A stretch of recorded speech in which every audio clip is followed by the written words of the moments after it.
جتنے آپ نے مجھے فون کیے ہیں، اس زمانے میں فون PTCL ہوتا تھا، جتنے آپ نے مجھے فون کیے ہیں اس کی سفارش کے لیے اتنے ہی پیسے بنتے تھے، اگر آپ پیسے دے دیتے وہ چھوٹ جاتا۔ فائز رہے اور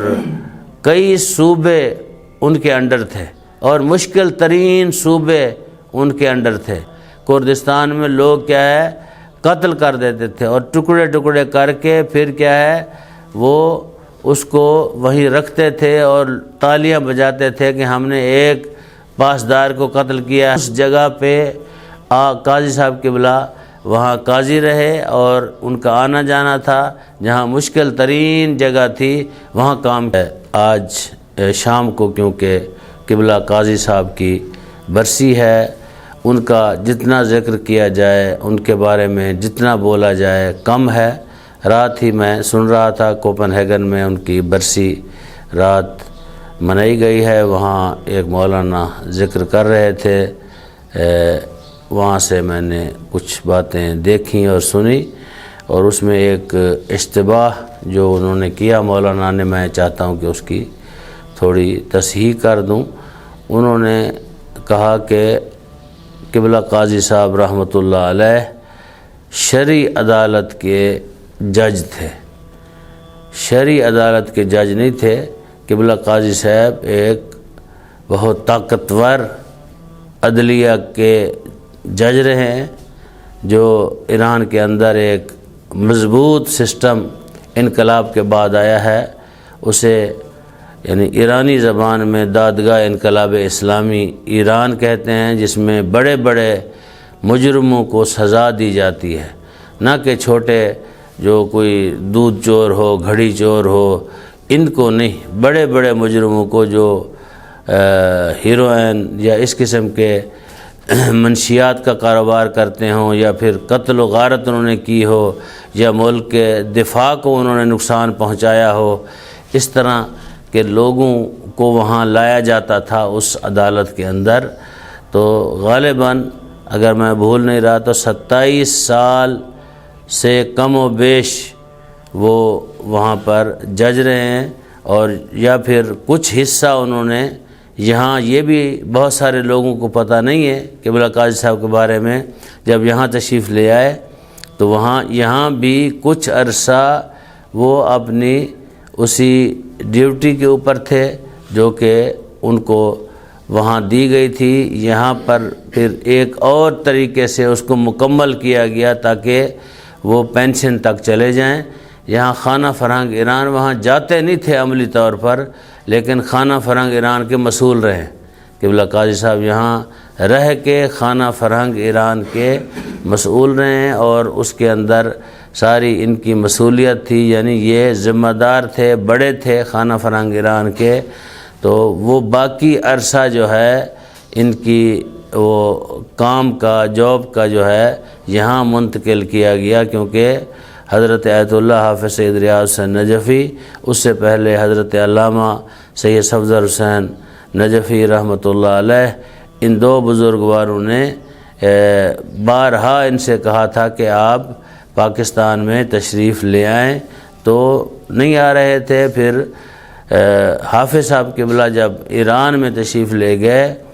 حضرت آیت اللہ العظمی آغا خامنئی حفظہ اللہ سے بات کی اور ان سے کہا کہ آپ اجازت دیں، ہم ان کو لے کے جانا چاہتے ہیں وہاں۔ تو اسی دورانیے میں پھر آپ کو اجازت ملی، بڑی مشکل سے تیسری دفعہ جب کہا تو پھر جا کے اجازت ملی، آغا خامنئی نے اجازت دی۔ یعنی یہ وہ ہستیاں ہیں، آغا خامنئی حفظہ اللہ، امام خمینی رحمۃ اللہ علیہ۔ امام خمینی نے کیونکہ موثر ملت کی بھی برسی رکھی گئی ہے، گو ان کی تاریخ آگے پیچھے ہے، تو ان کے بارے میں ایک جملہ امام خمینی رحمۃ اللہ علیہ نے کہا تھا کہ صفدر حسین یکی از اعضائے خانوادہ ما ہست۔ مولانا صفدر حسین نجفی رحمۃ اللہ علیہ کے بارے میں کہا کہ آغا صفدر حسین ہمارے خاندان کے افراد میں سے ایک فرد صفدر حسین ہے۔ جب یہ آئیں ان کو آپ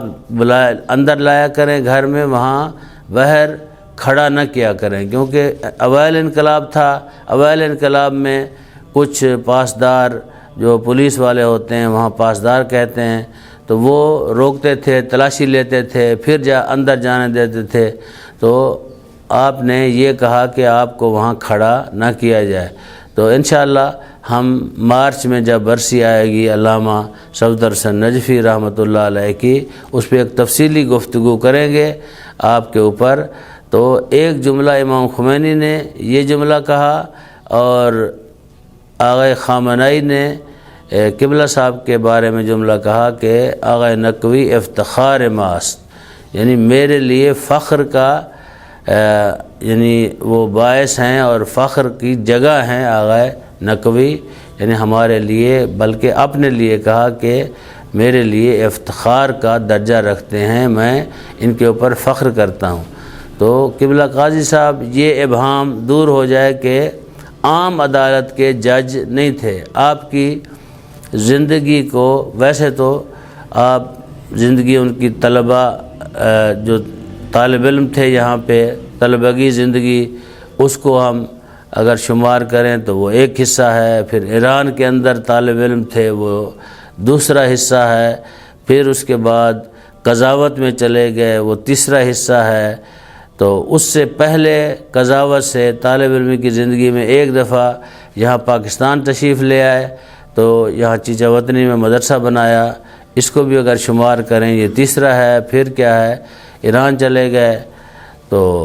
قضاوت کے اندر یہ چوتھا حصہ ہے۔ پھر یہاں پاکستان کے اندر یہاں جامعۃ المنظر میں آئے، تو 5 حصوں میں ان کی زندگی کو تقسیم کیا جا سکتا ہے قاضی صاحب رحمۃ اللہ علیہ کی۔ تو قضاوت کے اندر بہت بڑے بڑے فیصلے آئے۔ ایک دفعہ ان کے پاس ایسا فیصلہ بھی آیا کہ جو اگر کسی اور قاضی کے پاس آتا شاید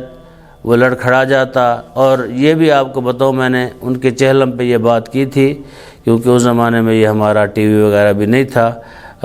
پتہ نہیں ریکارڈ کی گئی ہے بات، اس کو پھر آگے بھیجا گیا ہے یا نہیں۔ بات کی تھی میں نے کہ قاضی صاحب قبلہ رحمۃ اللہ علیہ ان شخصیات میں سے تھے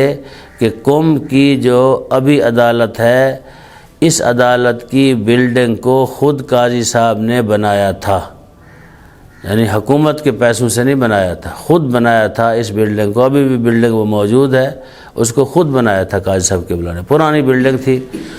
بہت سیدھا اس کو گرا کے پھر اس بلڈنگ کو انہوں نے تعمیر کیا۔ اور ان لوگوں میں سے تھے، ابھی بھی جو جج وہاں آتے ہیں 3 سال 2 سال 1 سال سے زیادہ وہاں نہیں ٹکتے، چلے جاتے ہیں۔ یہ واحد شخصیت تھے، اپنی آخری دن تک قوم کے اندر کیا ہے قاضی رہے۔ اس کی وجہ کیا ہے؟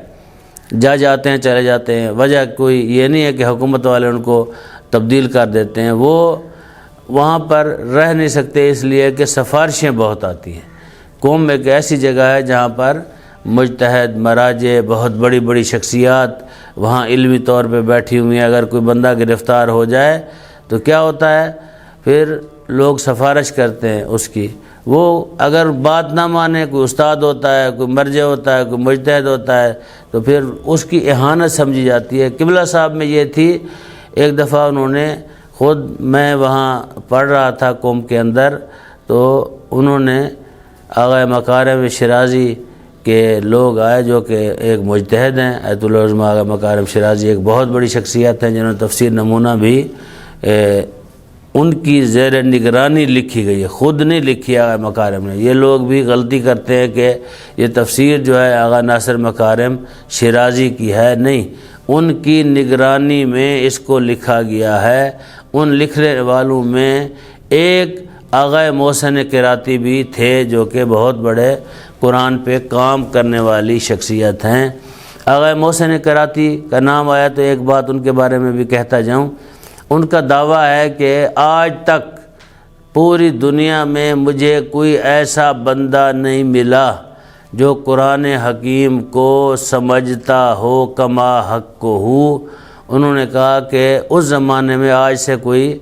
8 سال پہلے کی بات ہے، کوپن ہیگن میں تشریف لے آئے ڈنمارک میں، انہوں نے کہا میں نے 1 کروڑ روپے پاکستانی کی مالیت کا مکان رکھا ہوا ہے، اگر کوئی بندہ مجھے مل جائے گا یہ مکان اس کو فری میں دے دوں گا، قرآن کو کما حق کو سمجھتا ہو، جہاں سے میں پوچھوں وہاں سے وہ مجھے بتا دے، ایک جگہ سے پوچھوں گا وہ مجھے بتا دے، یہ مکان اس کا ہو جائے گا۔ یعنی اتنی قرآن کے اوپر ان کی کیا ہے، دسترس ہے، انہوں نے قرآن کے اوپر بہت کام کیا ہے۔ اللہ تعالیٰ ان کو صحت اور سلامتی دے، ابھی بہت بوڑھے ہو چکے ہیں۔ تو ایک شخصیت جو ہے آغا محسن کراتی بھی ہیں۔ تو عرض کر رہا تھا کہ آغا مکارم جیسی شخصیت بھی کیا ہے، جب وہ سفارش کے لیے کہے تو قبلہ صاحب نے ایک دفعہ مجھے فرمایا کہ وہ فائل لے آئے، عدالت سے بند تھی، مجھے فرمایا کہ آپ لے جائیں آغا مکارم کے دفتر میں جا کے دیں، ان کو کہیں کہ آغا صاحب کو یہ فائل دے دیں۔ خیر میں نے تو کوئی پوچھا نہیں قبلہ قاضی صاحب سے یہ فائل کیا ہے، کیوں دے دوں، تو بعد میں پتہ چلا کہ یہ ایک مجرم کی فائل تھی جس کی انہوں نے سفارش کی تھی آغا مکارم نے۔ انہوں نے ایک خط لکھا تھا، اس کے اندر رکھ دیا تھا قبلہ صاحب نے کہ آپ اس کو خود دیکھیں،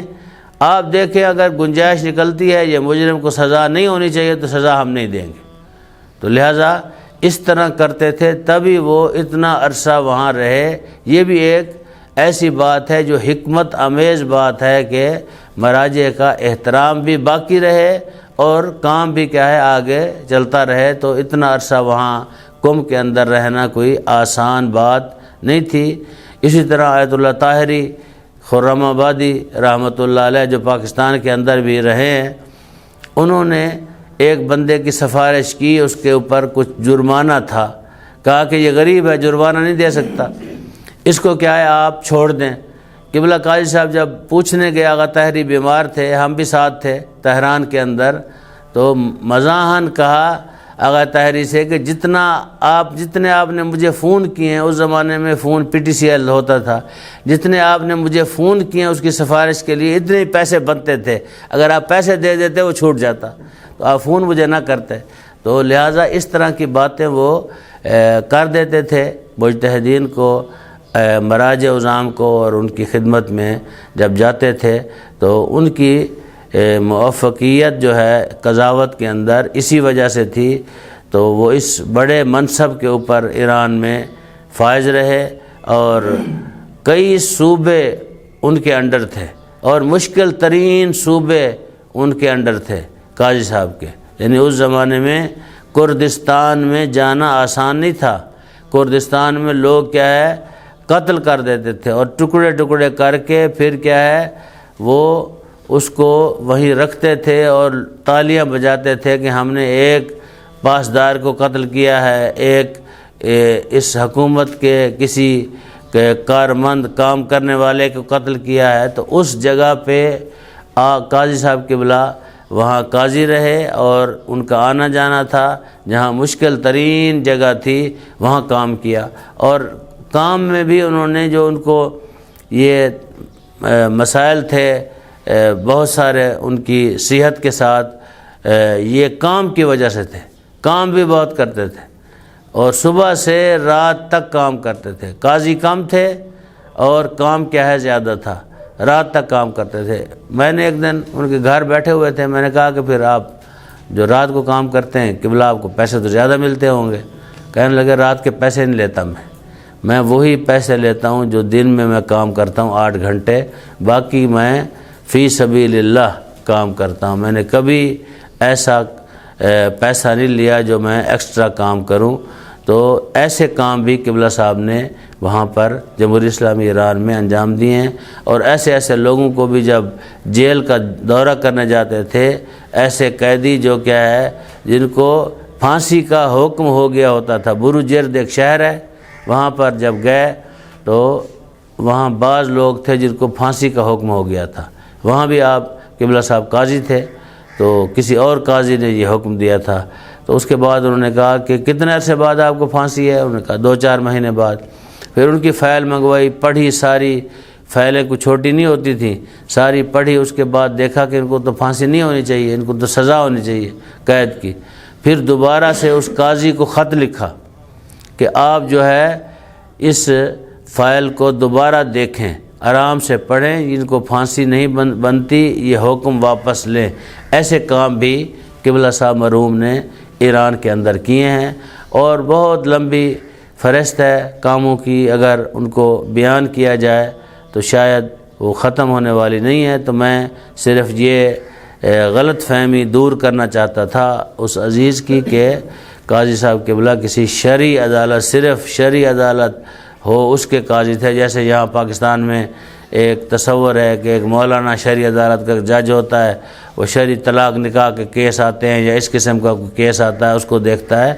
اس قسم کی عدالت نہیں تھی، بڑی عدالت تھی، بڑے بڑے کیس وہاں پہ آتے تھے،